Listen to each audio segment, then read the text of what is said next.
Jadi ada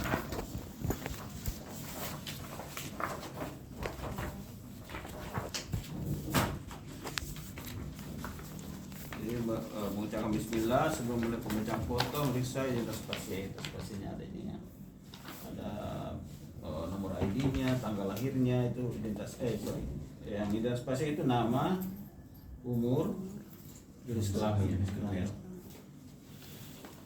Itu penting semua ya, identitas itu penting, bukan hanya sekedar kasih nama saya begitu ya. Kalau tidak ada identitas pasien, misalnya ada orang datang, misalnya ada pasien datang di puskesmas bawa foto, tidak ada namanya, jangan langsung kasih obat, suruh kembali dulu supaya dikasih nama, karena jangan sampai tertukar fotonya.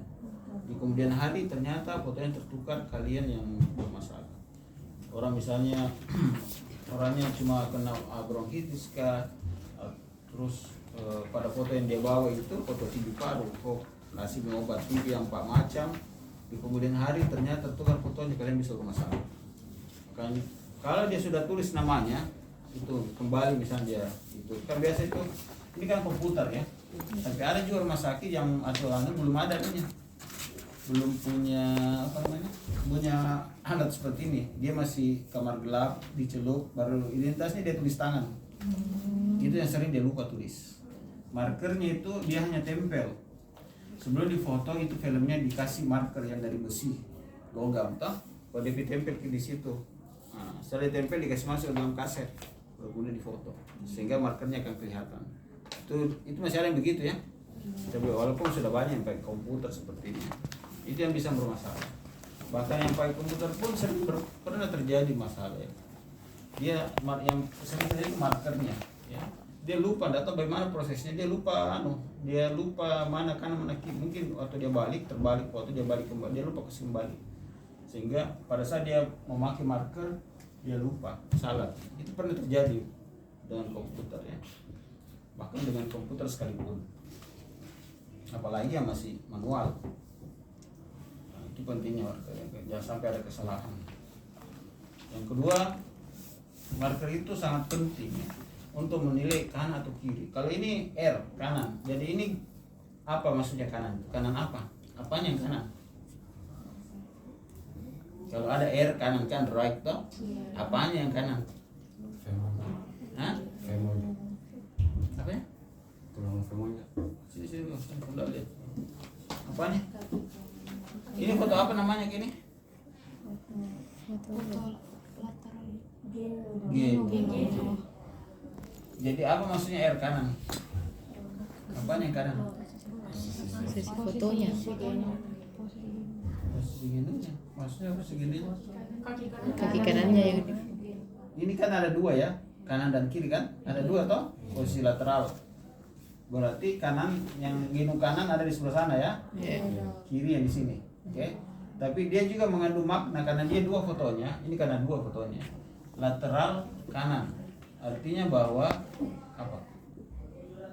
Selain itu genu kanan ini karena ada GR, genu kiri, lateral kanan menandakan bahwa dia diambil dari posisi lateral kanan. Artinya apa itu? Film berada di sebelah kanan.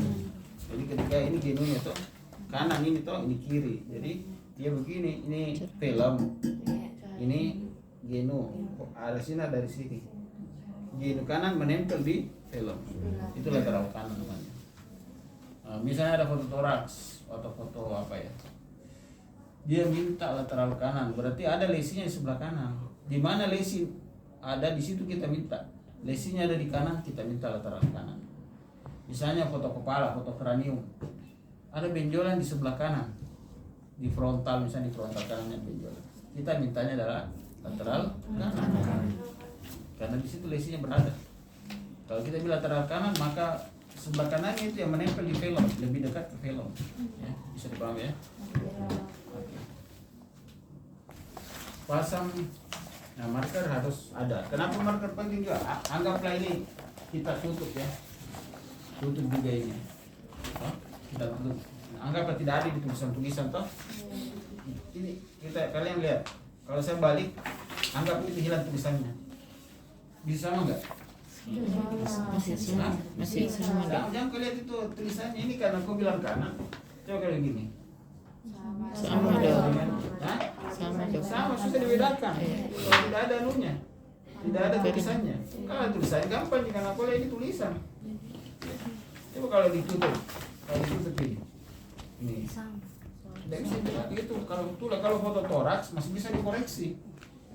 Kalau misalnya tidak ada markernya toh, karena ini kenapa jatuhnya lari ke kanan ini? Kan jatuh lari ke kiri toh? Kenapa lari ke kanan? Walaupun memang ada namanya kelainan bawah, namanya dextrocardia toh. Tapi tetap kita harus tanya, jangan sampai saat terbalik. Ya karena banyak kasus begitu. Tadinya suruh dengar dulu di sebelum aja. Kalau dia berlanjut kiri, berarti fotonya terbalik. Ya, begitu. Itulah pentingnya marker sama itu.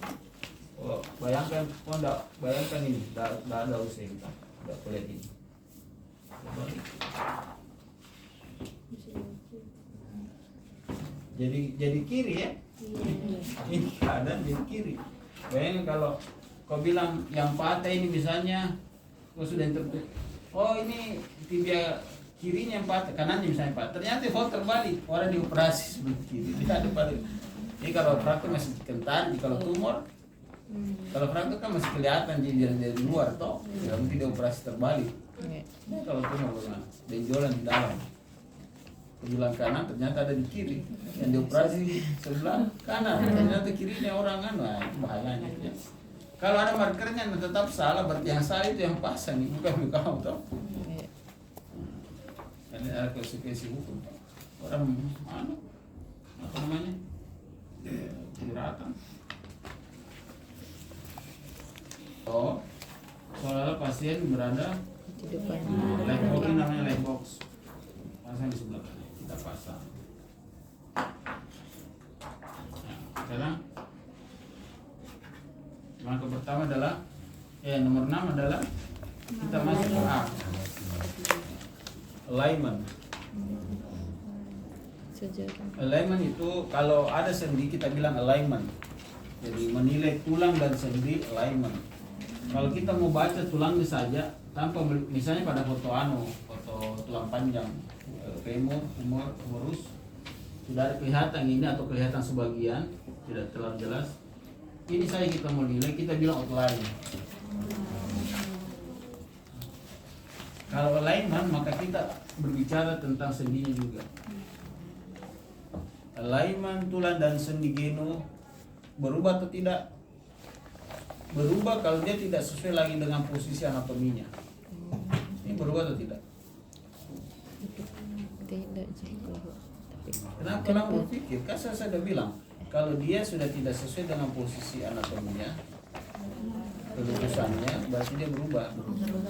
Berubah? Kan tidak begitu modelnya tibia. Dia harusnya lurus begini kan?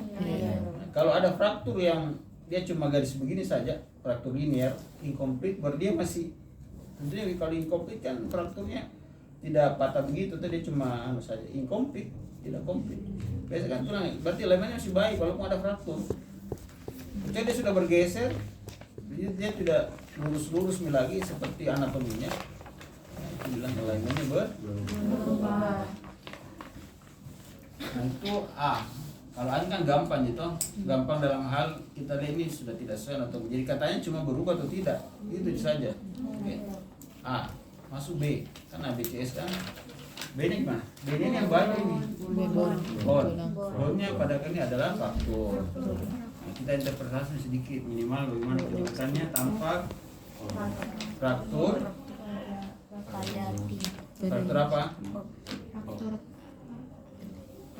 Oblik pada sepertiga proksimal os tibia dextra. Ini kita bisa ditentukan dextra karena ada video sebelah kanan toh. Tapi harusnya ada marker ya. Marker kita lihat, oh ini kanan. Itu aja minimal untuk interpretasi radiologi. Untuk ujian OSCE nanti di lokal maupun nasional itu harus ada kata tertutup atau terbuka. Bisa kelihatan di foto, kalau di OSCE biasa dia kasih pasiennya itu dia kasih merah-merah buka pada salam.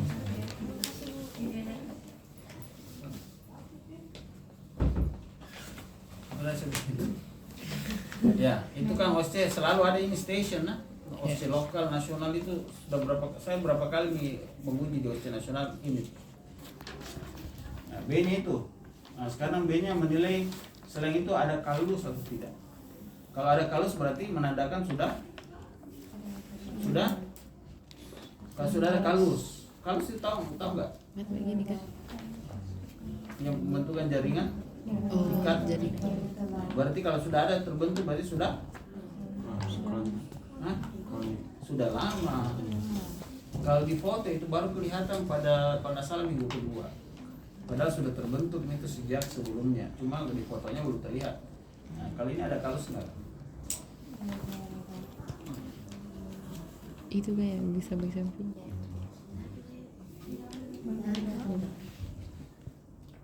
Hah? Sudah ada. Yang itu yang putih-putih ke samping. Yang mana yang putih-putih itu? Iya. Itu dia udah. Oh. Ini sudah tidak bahan. Karena yang begini, ini kan masih tidak ada kalus ini. Toh, ini sudah di pinggir-pinggirnya sudah mulai. Ini juga penampakannya juga sudah lama ya. Ini fraktur lamin ya. Terus apa lagi? B. B selain B kalus sudah ada positif. Apalagi kita nih ada osteomilitis atau tidak? Ada infeksi atau tidak? Apa tanda infeksi osteomilitis akut? Ada 3 di kuliah saya itu. Apa yang kita tahu? Pertama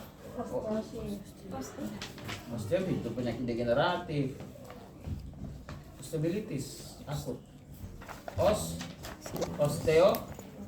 Osteolitik. Sudah itu reaksi porostea reaction. Yang ketiga soft swelling. Kali ini ada nggak? Ada osteolitik? Tahu itu osteolitik apa kan? Warnanya apa?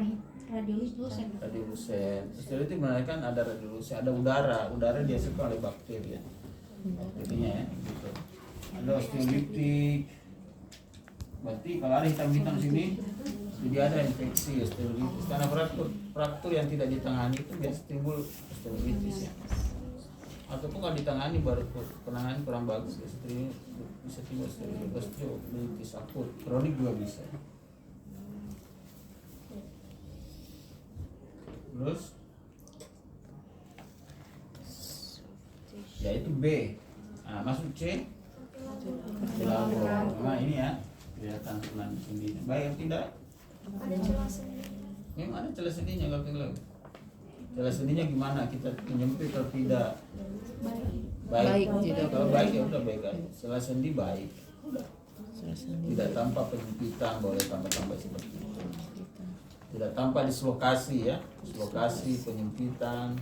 Kalau trauma kita bilang dislokasi karena berhubungan dengan trauma. Kalau penyempitan berhubungan dengan penyakit degeneratif, tidak tampak penyempitan sampai doa. Paham ya? C, masuk CS. Tisunya swelling atau tidak? Memang susah ditentukan kalau hanya satu, harus ada pembanding. Jangan sampai gemuk kakinya bila swelling, jadi harus ada pembanding biasanya. Tapi kalau hanya untuk menentukan soft tissue swelling tidak perlu lah, ya. Biasanya kalau sudah lama tidak bengkak itu. Ya. Kalau mau tahu bengkak tidak, panggil saya pasiennya, lihat itu bengkak tidak. Biasanya kita ada berapa kasus kita butuh pembanding. Jadi kita foto yang sehatnya, toh? Misalnya kalau mau lihat soft tissue, kalau mau lihat soft tissue swellingnya, kita foto tibianya yang sebelah kanan. Kalau sama besarnya ini ya, berarti tidak swelling. Tapi kalau mau tidak tidak usah lah orang difoto atau bisa pada saat difoto dua memang kayak gini difoto begini bisa juga. Kalau begini satu ya tidak usah lah. Tanya saja yang foto, bagaimana bengkak tadi kakinya tidak? Atau kau lihat sendiri? Kalau dibilang tidak sudah soft tissue baik. Kalau tidak ada juga pasiennya, radiografernya tidak tahu, anggaplah soft tissue-nya baik aja. Kecuali ada osteolitik ya. Nah sudah ditik ya pasti dulu Sakti nih karena jangan sampai juga kan saya bilang tadi pasiennya gemuk kelihatan besar tiroidisnya ya, begitu ya. Nah itu S ada kalsifikasi kah, ada soft tissue swelling, itu yang kita nilai kan. Baru kesimpulannya apa ini?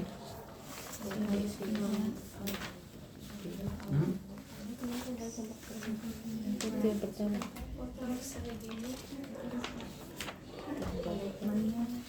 Dari waktu tulis kata lagi.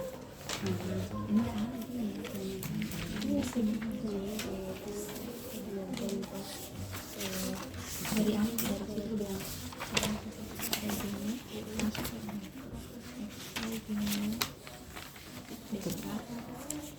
Terbatas takut. Oke, Ihan. Yang saya sebut namanya silakan naik. Ini ada tambahan nggak? Tulis nih. Sambil menulis Fitriani.